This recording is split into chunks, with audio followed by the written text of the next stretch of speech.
my name's Pete Gregson. Sorry, I'm from a group called One Democratic Palestine. And just you coming here, I think, is a very brave thing to do.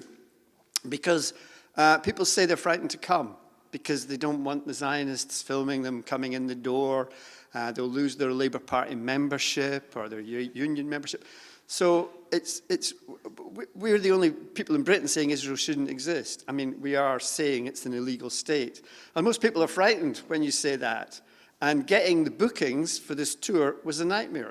It's taken a year. And so many organizations turned tail and ran as soon as they saw what we were proposing. That's why it's been so hard. And when I was flyering a month ago, I put out 25,000 flyers, can you imagine? And when I was flying a month ago, well, I was very clear that I was only generally interested in Muslims, because when I met Rabbi Weiss a year ago, I said, do you want to come to Britain? I met him in New York, and he said, yes, I want to speak to Muslims. I want to talk to them about Judaism, because I think it's been misunderstood and misrepresented because of the actions of Israel. So that's what my focus was, to get Muslims to come, because they're the ones that the rabbi thought we should be reaching out to. So I've just been flyering Muslim areas, but somehow or other, a Zionist got hold of a flyer and gave it to the Labour, what's it called, Lawyers for Israel, UK Lawyers for Israel, who promptly wrote to every venue and said, what you're doing could be illegal. These are extremists. These are men of peace. They're not extremists. This was what the narrative was. You're a charity. You're a mosque. You're a community centre. You'll lose your charitable status. This doesn't fit with your aims. And being run as it is with the help of the Israeli embassy, they were able to find the email addresses of often the trustees. So all the trustees were being harassed with messages saying, don't put this on. And just 3 days ago, the first Muslim mayor of Britain, who's retired now, but he runs the KCBNA, he's the chief executive, and he wrote, oh, I'm very sorry, we're worried that your event is going to divide the community, so we're pulling the booking. And I was like, 3 days notice? I mean, you've been dithering for weeks. And we'd even got a lawyer, this lovely lawyer man at the front here who'd been helping us out to combat the UK Lawyers for Israel, saying, we've got a lawyer saying there's nothing illegal. And the mayor had this, well, the ex-mayor had this information. He knew there was nothing illegal, but he's being pressured. Oh, Camden councillors, there've been pressure, Zionist. He didn't use the word Zionists, of course. He thought, your event will divide the community and we want nothing to do with it. And I'm like, So video footage of Israeli soldiers beating worshippers at Al-Aqsa. That's what divides the community. That's when people who support Israel are suddenly like, our mates in Israel are killing Muslims. That's what divides the community. Our event is to bring people back together, to say that what they're doing in Israel isn't representative of Judaism in any shape or form. But, I sent that to 300 journalists. Did any of them publish? But they know. And I think the fact they know is what matters.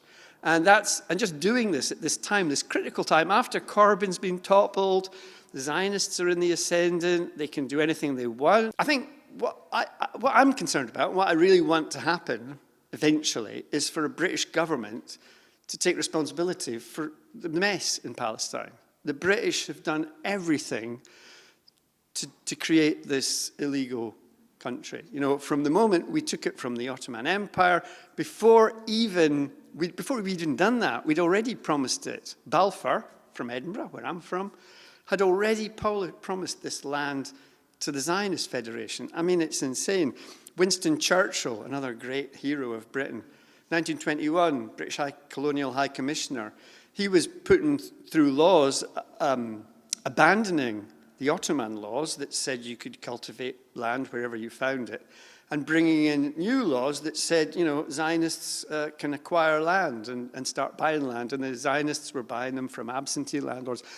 And the British facilitated all this. The League of Nations mandate incorporated the Balfour Declaration. I mean, it was complete nonsense. I think if I can just say that what the British have done, they've created this, the massive oppression we did in 36 to 39, where we put down the Palestinian uprising. If anyone doesn't know about it, if they go on our website and they realize that the British have made this mess right up until now, and we have to get our British government to change. We have to get them to accept responsibility. And I'm hopeful that eventually I see a rise of Muslims in the UK. We've got, in Scotland, we've got a Muslim First Minister. We've got a leader of the Labour Party who's Muslim in Scotland. We're seeing a changing face of British politics. I mean, there's 4 million Muslims in the UK. There's 300,000 Jews, and half of them don't support Israel. There's got to be a change. Eventually there'll be a change just because of demographics and rising confidence. And Muslims know all about the British Empire, and they don't swallow all this nonsense, all this Holocaust guilt, which is very much a British thing because we kept so many Jews out during the war. We have a Holocaust guilt, which is what the Zionists exploit when they force this IHRA definition. Everyone knows about the IHRA definition? Does anyone not know? You know about the IHRA definition. That's what got, you don't know.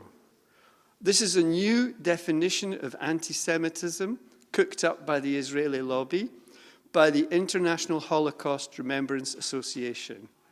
And it was Dina Porat in 2000 went to Durban and decided, she's an Israeli historian, that Israel was never going to end up like South Africa, they vowed. And in order to do that, they had to make criticism of Israel as bad as supporting Hitler. And how did they do that? They redefined anti-Semitism. So they cooked up this new definition of anti-Semitism. It's got 11 clauses, and 7 of them relate to criticism of Israel. So if you say Israel's a racist endeavor, you're an anti-Semite. That's what happened to me. I said this as soon as the Labour Party, I've been an activist in Labour for 40 years, as soon as Corbyn adopted, he was pushed into it. He didn't want to adopt the full IHRA, but as soon as it was adopted, I put out a petition on change.org saying Israel is a racist endeavour, and I only wanted Labour Party members to sign it, because I said, by doing this, we can send a message to the executive. So at that point, Labour had 600,000 members. How many signatures did my petition get? Any guesses? 2,500? I don't know. It's something. But for this, the GMB, I was a shop steward at the GMB, I work at the NHS, suddenly got a letter from the GMB chief executive saying, you're suspended for anti-Semitism. So they pulled me up, and I needed some defense, so I thought, I'll get a rabbi. Well, why not? And a lovely Rabbi Cohen, who's a good friend of Rabbi Weiss here, who's the spokesman for the Neturei Karta in the UK. He's kind of old now, he's about 80 or something. And he came to the GMB hearings, and he said, this guy's criticising Israel, it's perfectly all right. And the GMB just ignored him. It's like he wasn't there. I mean, they let him in, and they listened to him, and they said, he's broken union rules, that's it. I think the idea of a tour like this is a brilliant idea. And Pete has done really a lot of work in order to make it possible. And I think it should be repeated. I think we should probably think of organizing more tours like this, because we need to dispel the misconceptions about the issue of Palestine. The Zionists have, since the inception of the project, been falsifying history, been lying to the world, been using all sorts of tricks in order to delude people around the world about what this issue is about. It's very simple, actually, this issue. It's an invasion. It's a foreign invasion, not any different from previous invasions, colonial endeavors. If we don't want to go as far back in history as the Crusades, we can start by naming projects like the French colonization of Algeria, 130 years. And the French used very similar arguments to those the Zionists are using. The occupation of the apartheid regime of South Africa. The Afrikaners used the same arguments that Zionists are using, that God, as they claim, preferred them to other nations and other races, and provided them with a license to go to other people's countries, occupy them, pillage them, dispossess the people, commit all sorts of crimes against them, crimes that would otherwise be considered heinous and unacceptable had it not been for this divine license given by. I mean, that's not a God I recognize. God would never, as the Quran tells us, God would never order humans to do mischief. God would want from us justice, would want from us to be living in peace with each other. That's the God I believe in. Anyway, you won't believe it if I tell you that even Palestinians like myself, growing up as a young man, we thought actually it was a conflict between the Muslims and the Jews. Because the Zionists claim to be Jewish. They call their state a Jewish state. So for Palestinians, people like my mother, who was driven out of her hometown in Beersheba in 1948, she thought the Jews were doing the massacres in Deir Yassin, and the Jews were the ones who were driving them out. So they were always telling us, the Jews are our enemies. But as I grew up and as I started learning history and learning even the conflict itself, I realized that this is not about a conflict between the Muslims and the Jews. Actually, one of the crimes that the Zionists committed is disrupt the harmony that existed for nearly 14 centuries between the Muslims and the Jews, where Jews lived across the Muslim world. Whenever they were persecuted in Europe, they found refuge in Muslim lands, and they were well received, well welcomed, and Iraqi Jews were like just Iraqi Muslims or Christians. Palestinian Jews, Yemeni Jews, wherever you went, they were Yemeni in culture, they were Moroccan in culture, they were Iraqi in culture. You could hardly distinguish them except when they got into a synagogue instead of going into a mosque. The Zionists who started this project were actually atheists, were godless. Many of them were thinking of baptizing and converting to Christianity to guarantee a job, to find a good job. And Theodor Herzl was one of them. He almost did that. This project is part of a Western imperialist project to prolong Western imperialism in the Middle East, in what is known as the Middle East, using Judaism and the Jews as a tool. And the Zionists agreed to this. They conspired in order for this to happen. Now, like every other project of colonialism throughout history, our own conflict, and Pete doesn't like the word conflict, he prefers to call it Western imperialism, will end in one of three ways. Either they will finish us off, like the Western white man of Europe, or the European white man of Europe did to the indigenous populations of the Americas, or Australia, or New Zealand, and then they will have things the way they want. But this doesn't seem likely. Palestinians are there, they haven't been eliminated. Their birth rate is quite, yes? It doesn't seem like a very positive outcome, right? No, it's not. It's not possible. Yes. Not only that, if you think about it, the Zionists are so stupid to establish an entity they call a Jewish state, which is not a Jewish state, in an ocean of Arabs and Muslims, for whom Palestine, Jerusalem, and Al-Aqsa is the third holiest place on earth. So eventually they are actually fighting 2 billion Muslims. So rule out the first possibility, the likely. It's completely unlikely. The second possibility is for a victory, a military victory by the victims, the one we saw in Algeria, and the French who annexed Algeria to France and treated it as if it were part of France, eventually left in humiliation, defeated. I believe this is possible.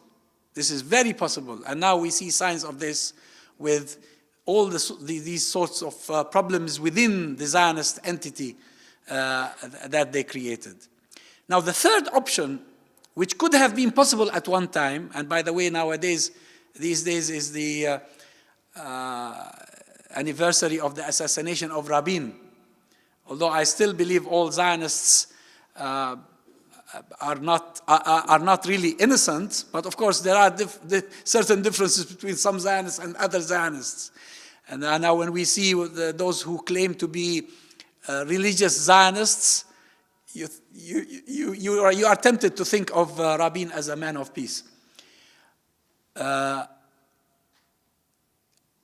peace process similar to what happened in South Africa could have resolved the conflict. In what way? How? Not the two states, the alleged two-state solution that they celebrated as a result of Oslo, because it's never going to produce a Palestinian state. Actually, Oslo was designed in order to turn the PLO, a national liberation movement, into a collaborating agency for the occupiers. This is what it ended being. But what happened in South Africa could have happened in Palestine had there been the will to do it. And that is an end to Zionism like there was an end to apartheid. Apartheid and Zionism are equals. In both cases, they claim to be superior. They claim to have a divine license to commit murder, to commit all sorts of crimes against an innocent population. And if the Zionists or the Israelis were today or tomorrow, or I give them more time, the day after tomorrow, were to come to us Palestinians and say, we are sorry for what we did to you, we want to solve this problem, now we realize that Zionism was a mistake, it was wrong, how can we live in peace together? I would say a brilliant start, a brilliant starting point.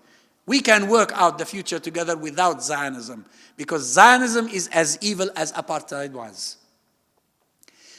I regret to tell you that this likelihood is not there. This option has no chance. It hasn't been given a chance. The sort of development within Zionist society today, the sort of blindness on the part of decision makers around the world in Western capitals does not encourage one to think along the lines of an end to Zionism peacefully, like there was an end to apartheid in South Africa. I conclude by telling you that Muslims, Jews, Christians, peace-loving people around the world, justice-loving people around the world should come together, form a global movement against Zionism, similar to the one that was formed against apartheid in South Africa. We have an interest in putting an end to this injustice, and in spite of our different religions and different cultures, if we agree on the values of justice and human dignity, we can work together. And this is what brought me and the Rabbi together, and that's why we've been working together for a number of years. Thank you very much.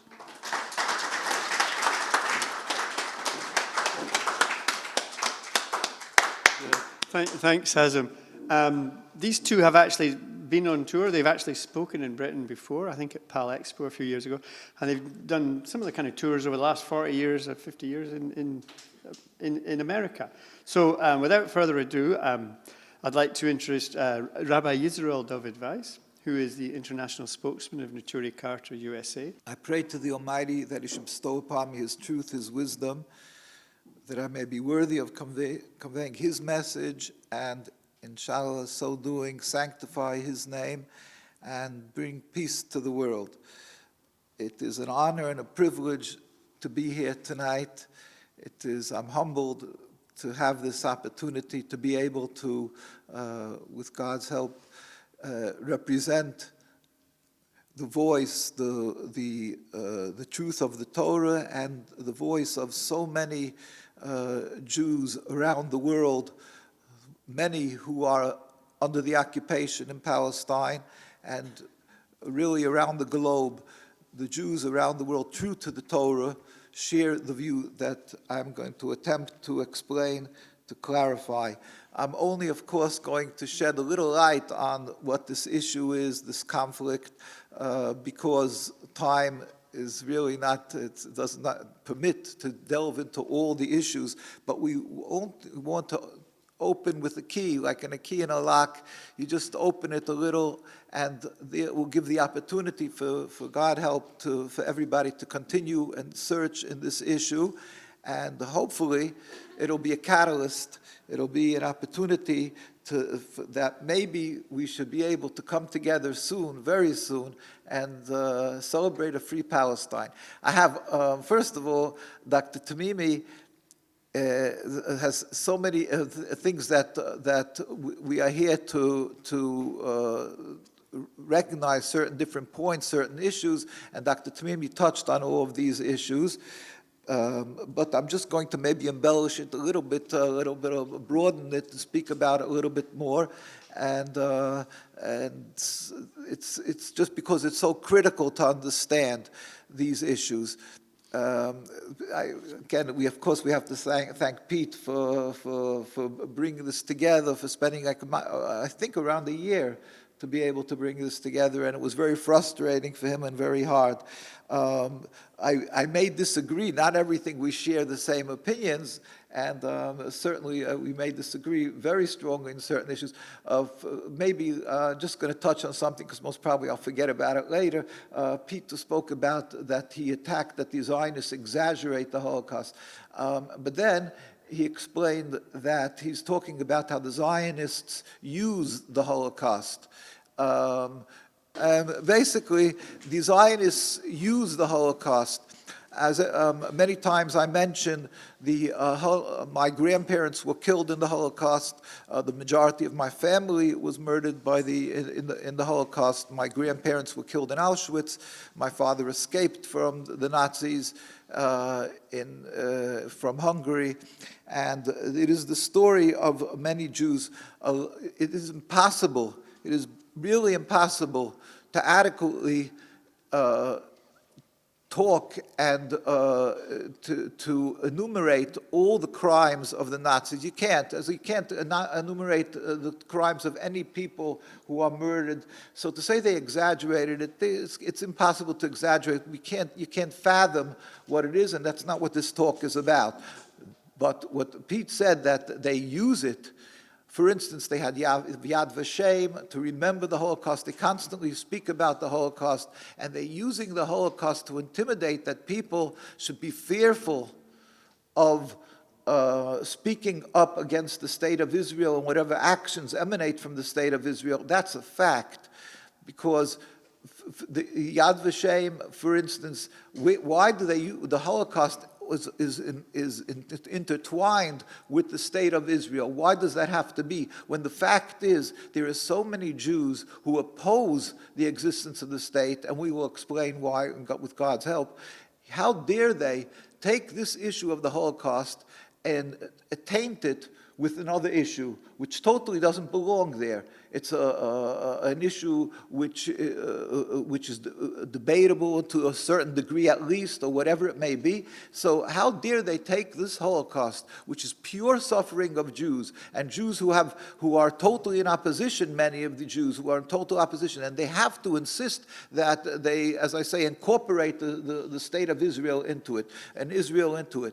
I think it's just inhumane doing that.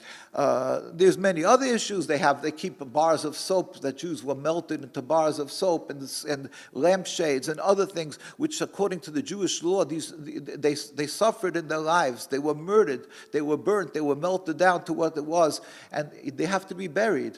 That's the sanctity of the body. It has to be buried. But for them, for their reasons, they keep it.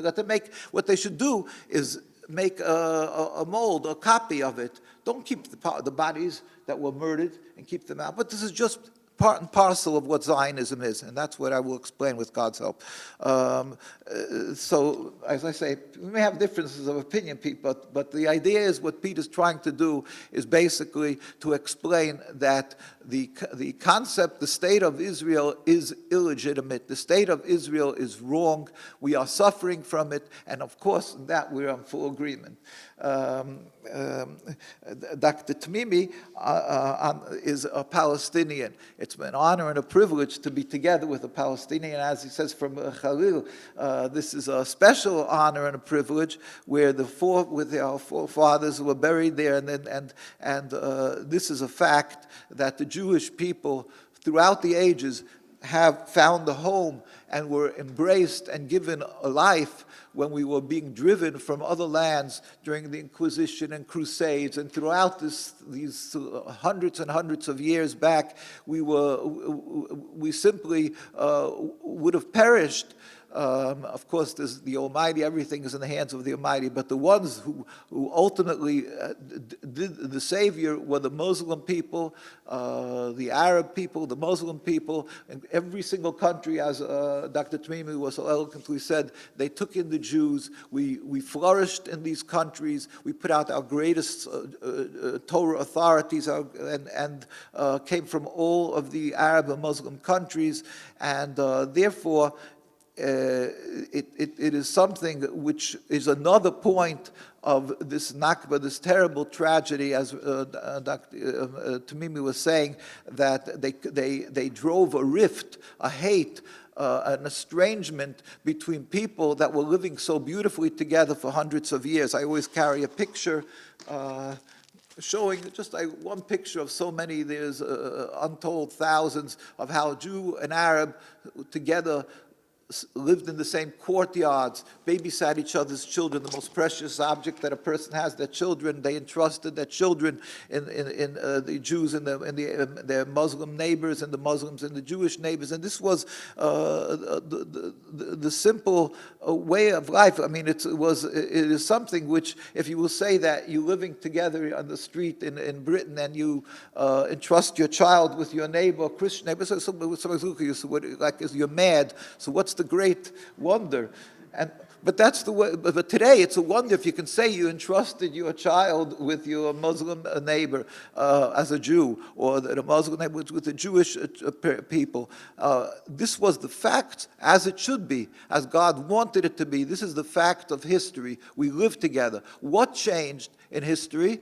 The advent of a new movement, a relatively new movement of a mere 150 years, a movement that was a political concept that came to the fore in Europe. And this movement, called Zionism, this is what changed in the world narrative. That is what changed. Till that time, there was a difference of religion of hundreds and hundreds of years. With this difference of religion, we flourished, we lived together with a distinctly different religion. The more religious, the more distinctly we practiced our religion, different than the Muslim people, and the Muslim different than the Jewish people. Yet that was never an impediment of coexistence. We lived together. That's a fact. You can go to the cemeteries, if you can't find, unfortunately, the people because of Zionism, but you can go to all these countries and you'll see the cemeteries and the synagogues that are there. And you'll see the fact is that we coexisted and we put out our greatest rabbis. So with God's help, I just want to introduce the facts behind this conflict of what is going on here, that you should be able to understand. So you should, when somebody asks you, you should be able to say, oh, it's not a conflict between religions. And they're going to scorn you and they're going to say, no, you're an anti-Semite. I just want to shed light. The fact is, Judaism is a religion of 3,000 years. It is subservience to God. It was a covenant that we made, the Jewish people, on Mount Sinai. Moses of blessed memory, went up on Mount Sinai, took the Torah from the Almighty, and gave it to the Jewish people. We made a covenant to be subservient to God, to uphold the laws of the Torah. We accepted to do this without any without any clauses, and not to sway from the teachings of the Torah, even one iota, one letter. This is stringently accepted upon us throughout the generations. Through 3,000 years, we don't change the laws of the Torah. Times change, issues change. There's electricity, there's different things. When it comes to the Sabbath, you're not allowed to work on the Sabbath, so we try to understand how that affects the new technology, how that affects the Sabbath, and the rabbis have responses and long discussions, and we discuss each issue that comes up that gets developed in history, how we are to conform this to the Torah. But no, we don't make the Torah conform to us. We have to conform to the Torah. We do not change. If anybody dares to change, he may be the greatest scholar, the greatest wise man, it will not be accepted. And he'll be shunned, he'll be ostracized from the Jewish community. That is what Judaism is, subservience to God. The Almighty gave us the Torah 3,000 years ago. He demanded of us, he commanded us that we should go into the Holy Land and that we have to be at a higher level of holiness. We accepted that, we did that. If anybody, again, time does not permit, at the beginning there was some who did not want to go and they were punished. The Jews had to wander in the wilderness for 40 years because they did not, at that time, do that commandment. Eventually we went into the Holy Land and we were stringently commanded we have to uphold the laws of the Torah, but it's called Holy Land. We have to be in a very high level of holiness. We have to obey the commandments of the Torah throughout the world. But in the Holy Land is like a certain level of holiness. It's like when you go into a holy place, you expect to be on a different level in your life actions. And that is what was expected of us in the Holy Land. And we had many prophets, Isaiah, Ezekiel, Jeremiah, they all warned the Jews, remember where you are. If not, the land will reject you. The Almighty will send you out because it is too holy to remain if you're not on that level of holiness. This is what the Torah required of us. This was Judaism till today. Zionism was created 150 years ago around, and that is a total transformation from subservience to God to base nationalism. It's a material concept. It's a political concept. It was a group of people. Again, I'm just adding on to everything that Dr. Tamimi said before, but I carry a picture with me just to give a snapshot view. This is the picture of David Ben-Gurion reading the Declaration of Independence in 1948 in Independence Hall. So if you would think somebody is going to create something unique, a Jewish state, so obviously they're going to make a Jewish state, they're going to bring rabbis, or somebody at least masquerading as a rabbi, know something they're going to do for the cause. But here, look at the dais. There's not one person covering their head. A Jew is required to wear yarmulke, yorim malka, to fear God. You don't even have that. And here they have the audacity to declare a Jewish state. They use the Star of David because they weren't afraid of David, unfortunately. Because they weren't afraid because he's not alive. He wasn't alive. He's alive according to us in the holiness and but he's not in his material. So they use the Star of David. They use, in other words, what they're doing is co-opting, taking the Jewish religion, the name Israel, which is Jacob, taking the Star of David, and putting on this facade of Judaism and claiming that this is the Jewish state, and anybody dares to speak against them, you are anti-Semitic. So let's understand, what is the issue that they have? These people were basically non-religious as a whole. They were, through most of these people, and as again, Dr. Tamimi said, I'll just quote Theodor Herzl in his own diary. We have a book called Traditional Torah, Opposition to Zionism. Theodor Herzl wrote in his own diary, page 14, the way to solve the problem of anti-Semitism is to speak to the head priest of Vienna, to get an appointment with the Pope, to make a mass conversion of all the Jews of Austria to Catholicism. Imagine, we died, we gave our lives on the Inquisition, people were burnt at the stake. Why? Because they refused to sway from the Torah, from the observance of the covenant of Judaism. This is what we teach our children that you must do. And he comes along and he makes an announcement that the way to solve the problem of anti-Semitism is to make a mass conversion of all the Jews of Austria to Catholicism. It should be done on Sunday, he writes, in the middle of the day with music and pride, publicly. We are the last generation that held on to the faith of our forefathers. The conversion would be in St. Stephen's Cathedral. Basically, again, there's so much more on this subject to talk about, but basically, this is the root of these people were not because they wanted this covenant with God and they're going into the Holy Land. Their issue was a pure political endeavor to have a sovereignty that fits into their objective. This is what Zionism was. Now, the Torah warns us we can't do this. Now wait, the Zionists, when they did this, many of them were atheists, had no really goals or anything that they were striving for, anything Jewish. They just wanted their own sovereignty. There were others who claimed that we suffered so many thousands of years now, 2,000 years, so therefore we have to have something to protect us. And it goes in one breath, they keep on saying, hey, you religious Jew, you rabbis, God protected you. I mean, I can't even repeat these words. But where was God by this? Where was God? It's pure heresy, blasphemy. And that's what they keep on saying. It's the mantra of Zionism. Yeah, where was God? But the solution is you have to have a gun. You have to protect yourself. So in other words, Zionism is rooted in one concept, in heresy.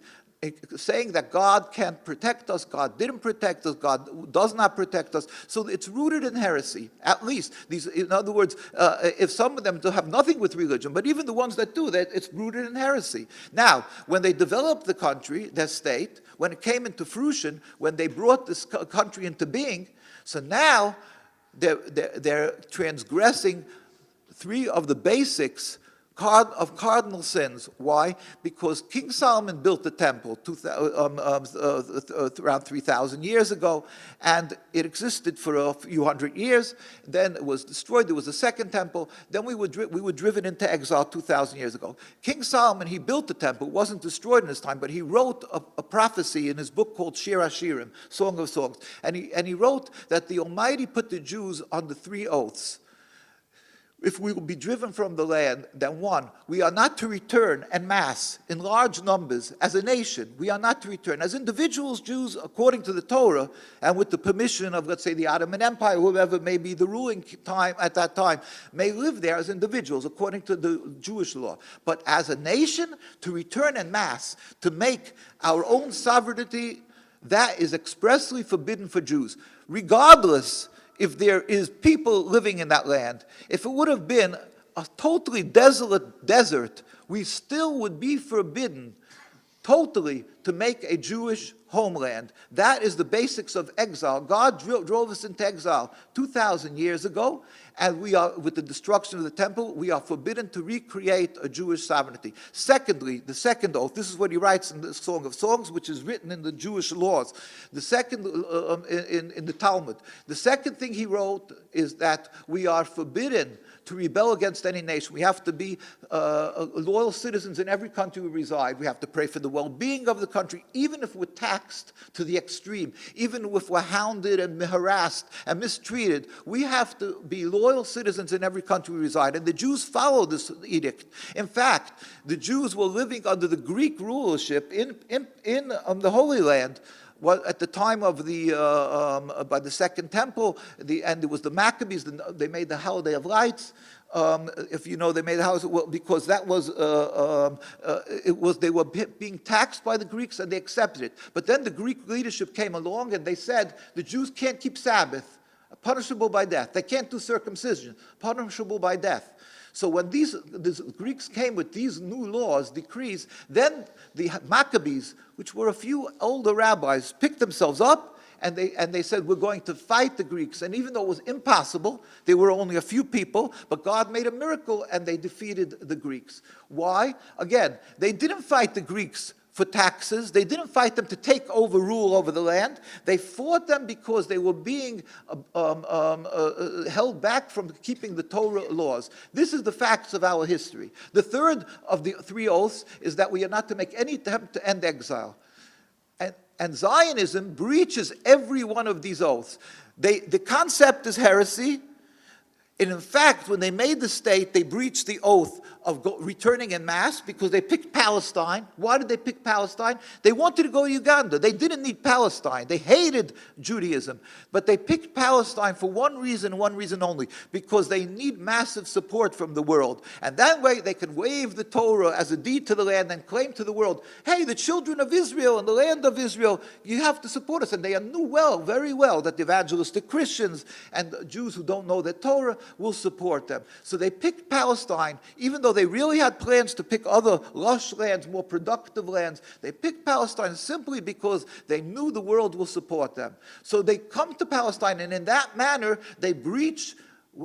God foresaw this, that there's going to be people who are going to do this. So God warned us, do not return en masse. They breached this oath. Secondly, they're rebelling against the nations. Like Dr. Temimmi says, you have 2 billion Muslims who are opposed to it, and certainly the Palestinian people. Thirdly, they call themselves the Eschalta de Gula, the beginning of redemption. They tell the world, oh, we suffered so much, 2000, they use emotional issues. We suffered so much. Now, and every Jew knows that God promises one day with his compassion there will be an end of exile, which we believe there will be a day that this exile will end, and we believe at that time all the nations, there will be a metaphysical change in the world where all the nations will recognize one God, and we will all serve him in harmony, and God will build a temple. Of course, the Muslim people have a different narrative what will happen at the end of time. But our narrative was never a threat for the Muslim imams and the leadership and the ones who were the scholars, because they knew,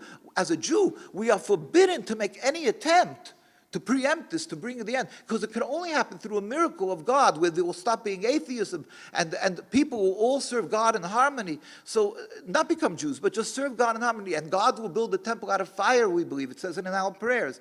So, the Muslim countries embraced us, knowing exactly what it says in the Torah. They're scholars. They had no problem with it. But the Zionism took this yearning that we have to return to God, to return to the Holy Land. They took this yearning and they used these emotions and played with it and told the world, oh, we are returning. God finally, after 2,000 years, are taking us back. So they're using these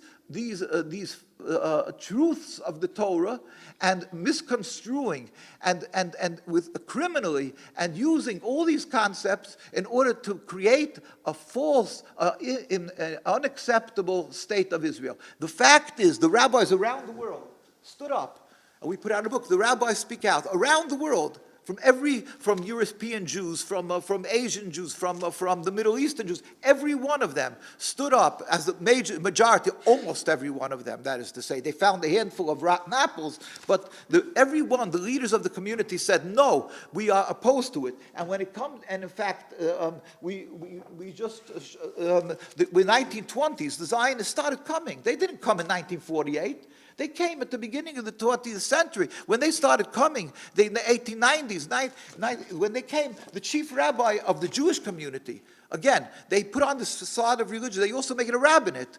Till today, they have a chief rabbi and a rabbinate that traipses around the world and declares in the name of Judaism. But they're not speaking in the name of Judaism. They're speaking in the name of this false, the ersatz Judaism called the State of Israel. The chief rabbi at the 1920s met with the king of Transjordan. His name was Rabbi Sonnenfeld of blessed memory, and put out statements in the Arabic in the newspapers and said, we do not aspire or want to take anything that is now ours. We don't want the Al-Aqsa Mosque. We don't want any of this. This is not us. When he passed on in 1947, the chief rabbi of Palestine was Rabbi Dushinsky, and he pleaded with, and it's in the United Nations documents, he said, we furthermore wish to express our definite opposition to a Jewish state in any part of Palestine. This was a year before it was ratified by the state. He said, we furthermore wish to express our definite opposition to a Jewish state in any part of Palestine. Since then, we've been demonstrating around in Palestine, tens of thousands of Jews. Hundreds have been murdered, at least, was probably more, but they assassinated rabbis. You can look at our site for pictures, how they're brutally attacked, constantly arrested. If this would happen once in Great Britain, if this would happen in the United States, it would happen in Germany, anywhere, so a thing like this, Netanyahu would be on the first plane, over, and first they ask for restitution. I mean, that goes before everything else, some money. But basically, they would be declaring anti-Semitism, anti-Semitism. Yet this is daily, with impunity. Jews are beaten. Jews are arrested simply because they're standing on the street, and we never carry guns. Everybody knows that. So they can't tell this phony, what they talk about the Palestinians, that they're terrorists. So we're standing there simply saying we're against the occupation, we're against the existence of the state. They get brutally beaten, arrested, and every Jewish boy or girl who turns 17 becomes a criminal because they refuse to register in the IDF. They don't call it Israeli army. Israeli defense force, because that's just the picture of it you should have, that they're defending, not that they're offending. But anyway, but basically, so you have this. You can look at it, all these pictures. Time does not allow. But basically, so this is the fact. The fact on the ground is Judaism is subservience to God. Zionism is a transformation to a base nationalism. It is totally contradictory. It is antithetical to this to our Judaism. 1 and 1 is 2. All the wise men and scholars will come along and explain to you so beautifully that 1 and 1 is 3. The fact remains 1 and 1 is 2. The fact is, no matter what the Zionists or they're going to come with their intimidation or their whatever explanation, the fact is Judaism does not accept Zionism. It cannot accept Zionism. In every aspect of Zionism, it's contradictory. It is based on blasphemy. Secondly, in its actions, it's criminal. You're not allowed to kill or steal. In its essence, we're not allowed to have a state. But on top of that, being that they came to Palestine, they created the state by driving the Palestinians from the land. Yes, they started at the beginning buying land because the Arabs and Muslims knew that the Jews, they just want to buy a piece of land. They didn't believe in the furthest thought that it could be that they want to aspire to create their own land. So I'm going to finish right away with God's help. So basically, they then realize what they're doing, that they want to make their own state, so they stop selling. So then the Zionists came with Der Yassin. Rabbi Beck told me, and there's other rabbis, they cringed when they spoke about Der Yassin, how friendly the Arab and Muslims were, and how beyond words when the Zionists came in and murdered them. How as a Jew, how we felt. So the Jews around, as a Jew, we cannot accept the murder and the killing and the oppression and all the subjugation, everything that's what the Zionists are doing mentally and physically, how every person is maimed. If there's not a family that doesn't have a member somewhere that was not murdered, on and on and on.